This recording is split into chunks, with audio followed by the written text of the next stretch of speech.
Hello friends, नमस्कार। आज की इस वीडियो में आप सभी का स्वागत है। आज हम आप लोगों के लिए एक शानदार कहानी लेकर आया हूँ जिसका नाम है अधूरी हवस। नाम सुनकर ही पता चल जाता है कि कहानी कितनी रोचक होगी। अधूरी हवस, वाह वाह वाह वाह। तो चलिए पढ़ते हैं कहानी के अंदर। सबसे पहले आप चैनल को सब्सक्राइब कर लें ताकि हमारी आने वाली सभी वीडियो सबसे पहले आपके पास पहुँचे।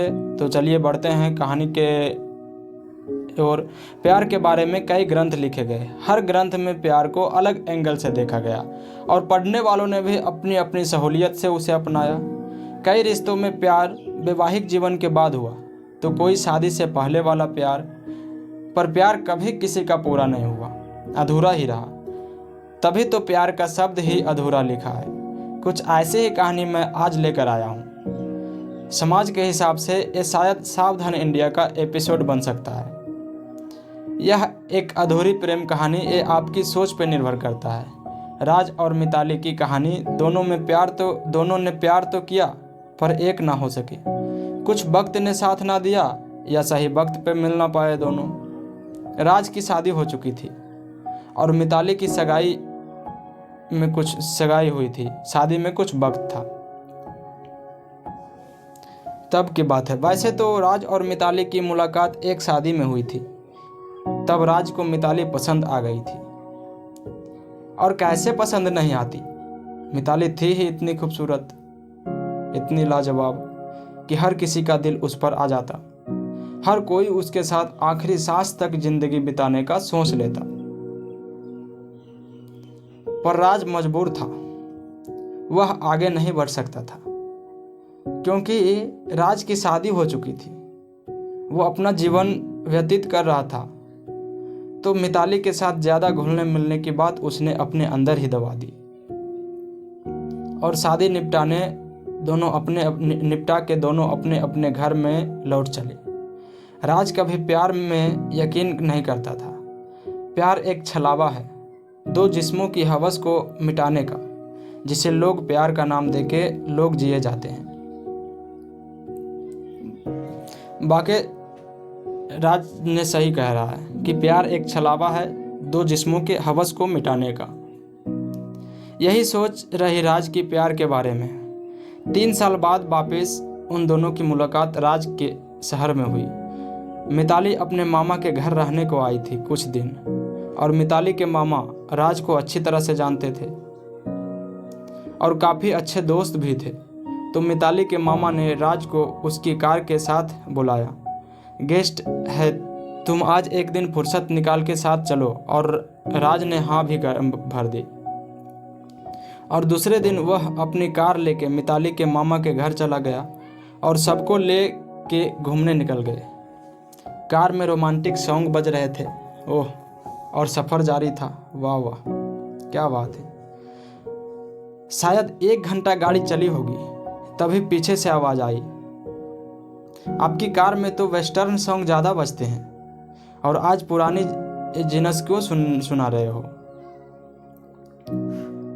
राज को यह आवाज़ सुनी सुनी सी लगी। उसे लगा कि हो ना हो यह आवाज़ मैंने कभी सुनी हो।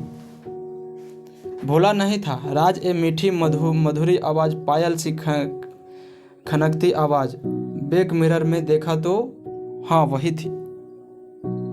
उसकी वो नागिन सी आंखें, नशीली शरारत भरी और मासूम, मानो जैसे कह रही हो कि कैसे हो, आप कहीं भूल तो नहीं गए। राज के होठों पे अचानक से हल्की सी मुस्कान आके रुक गई। राज, नहीं जी है, अभी बजाते हैं western song. Mitali thank you बोली। उस दिन राज मिताली को घड़ी घड़ी देखता रहता था क्योंकि मिताली का फ़ोन घड़ी घड़ी आता था और वो फ़ोन पे लंबी लंबी बातें किया करती थी। राज बैठे बैठे ये देख रहा था। ये बात मिताली ने भी नोटिस किया। राज सोचता था कि जाके पूछूं, इतनी बातें किससे कर रही हो, मन ही मन। पर मिताली से बात करने की हिम्मत नहीं जुटा पाया और उसकी शादी हो चुकी थी। वो भी एक कारण था जो अपने आप को रोके जा रहा था।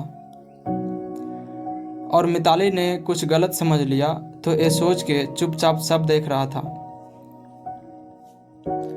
राज सोचा कि मिताली हमारे बारे में कुछ गलत समझ लिया तो फिर दिक्कत हो जाएगी, इसलिए चुपचाप सब देखता रहा।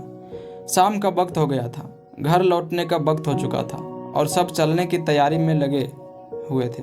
तो पता चला कि मिताली के मामा ने कार की चाबी को दरिया में घुमा दिया, यानी कि गुम हो गया। चाबी कहीं गुम हो गया। अब जब तक दूसरी चाबी शहर से कोई लेके नहीं आता तब तक वक्त बिताना था, ना चाहते हुए भी। फिर क्या बैठे बैठे क्या करते, वही पुराना खेल, अंतराक्षरी का खेल शुरू हो गया। शायद अब कहानी और रोमांचक होने वाला है। तो अंतराक्षरी का खेल शुरू हो गया और राज भी साथ में जुड़ गया। पर राज के दिमाग में एक ही बात चल रही थी कि मिताली के बारे में जानने की, उससे बात करने की पर मौका नहीं मिल रहा था, और मिले तो शुरुआत कहाँ से करे ये समझ नहीं आ रहा था।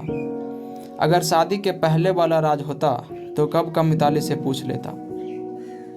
फिर भी थोड़ी देर के लिए ही सही वह पुराना वाला राज बन गया और बातों बातों में मिताली से उसका मोबाइल मांग लिया।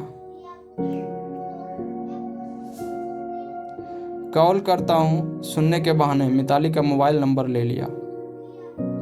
मिताली शायद ये बात भांप गई थी पर कुछ नहीं बोली, जैसे वो खुद चाहती हो राज से बात करना।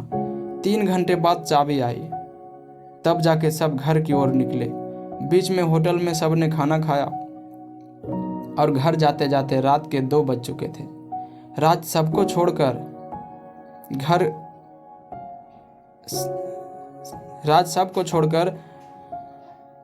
गया। घर 2 बजे सीधा अपनी फैक्ट्री पे चला गया, घर की बजाय सीधा अपनी फैक्ट्री पे चला गया। कहानी अभी जारी है, पढ़ते रहें आगे। क्या हुआ मिताली और राज की जिंदगी में? क्या दोनों में कुछ रिश्ता आगे बढ़ा या बस एक कहानी बनकर रह गई? ये कहानी पूरी जानने के लिए पढ़े दूसरा पार्ट।